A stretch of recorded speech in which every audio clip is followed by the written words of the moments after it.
I want to talk to you about the anger sufferer, who we call the enabler, and the anger abuser, which we call the protagonist. People who call our organization to inquire about anger management programs, it's usually not for themselves.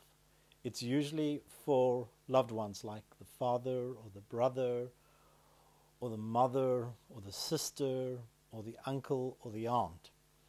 So we don't tend to get the protagonist calling us in those situations. It's always someone who's actually suffering at the hands of the protagonist. And when these individuals call, what's quite interesting in the conversations that we have is that they're always keen to find out from us how we can get the protagonist to actually recognize they have an anger problem and actually deal with it. The other term I used earlier on was the enabler. It's a very typical term which is used in Alcoholic Anonymous or Codependent Anonymous type programs. The enabler is somebody who actually colludes with the protagonist. The enabler is somebody who kind of reinforces and makes the protagonist's anger and addictive behavior okay. But they suffer immensely.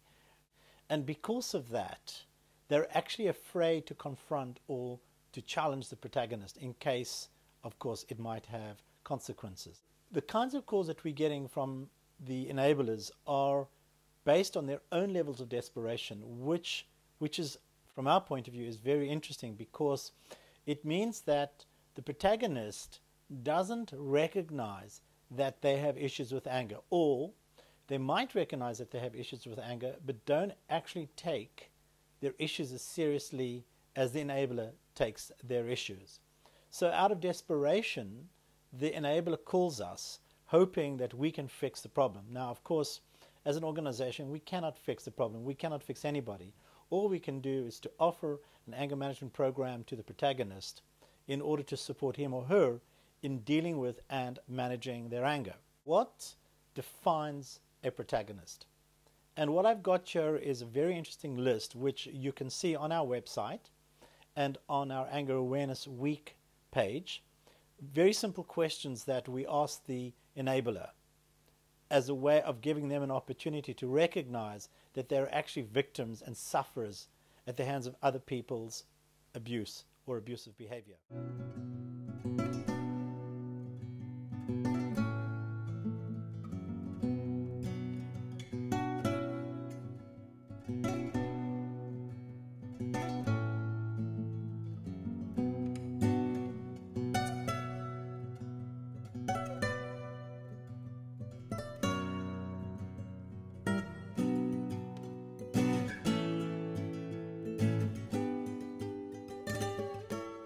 So those would be some of the indicators whether you are an enabler-sufferer and whether you are in a relationship with somebody who is abusive. If you recognize that you are in a situation where you are dealing with high levels of verbal abuse or emotional abuse, in January of 2011, we'll be running a series of programs called The End of the Line, where we actually support you in finding a way to draw the line. Enough is enough, having clear boundaries, being in a position where you have enough courage to say, I am no longer willing to tolerate this behavior, and that if you do not get yourself into an anger management program, I will be leaving you. Now, I know from our perspective, that's not a very easy thing to do, especially if you don't have access to finance and when there are kids involved.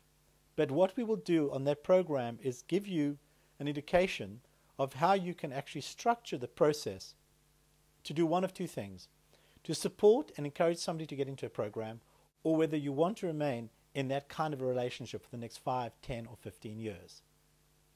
What's very important here, I cannot stress it enough, we find that at least 90% of people who attend our programs are individuals where their partners or their spouses have said, is enough, this is where we draw the line.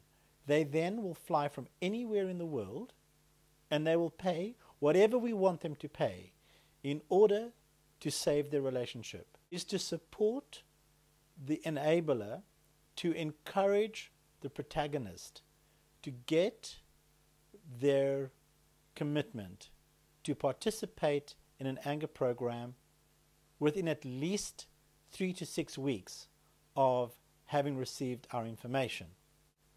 Usually the protagonist will call us or email us, or the enabler will call us, and it'll take anything from the moment that the protagonist or the enabler calls, anything between 3 and 6 months before the protagonist actually commits himself and attends a program. What we're trying to do is to short circuit that process and give the protagonist the opportunity to do a couple of things. One is to come along and experience our taster evenings. The second one is to possibly attend an assessment, a one-to-one assessment or a Skype assessment. And the third is to actually make sure that the programs that we're delivering are suitable for them.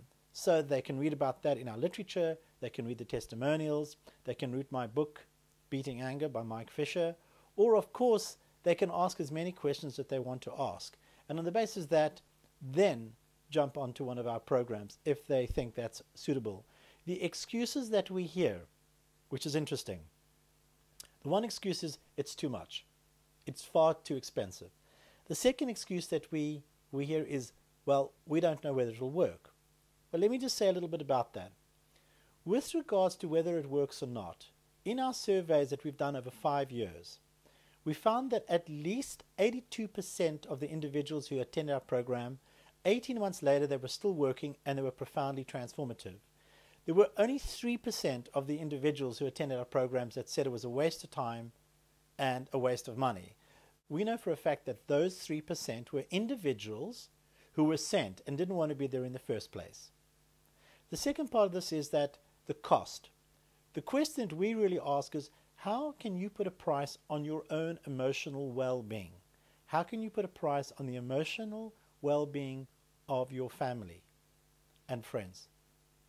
How can you put a price on your physical health?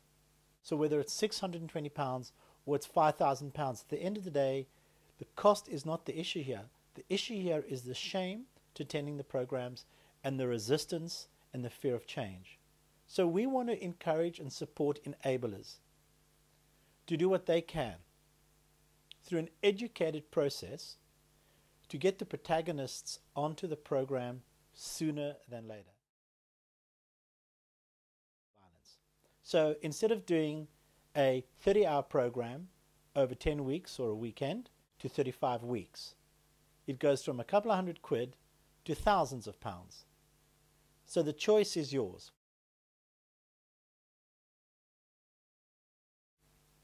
For Anger Awareness Week, we are offering free informal discussions whereby you as the enabler will come along with the protagonist to see whether the program is suitable. In mid-January, you can attend either a 2-hour taster evening or a full day's workshop, which will give you and equip you with the skills, the insights, and whatever courage you're going to need to actually go to the next step of getting the protagonist to attend our programs.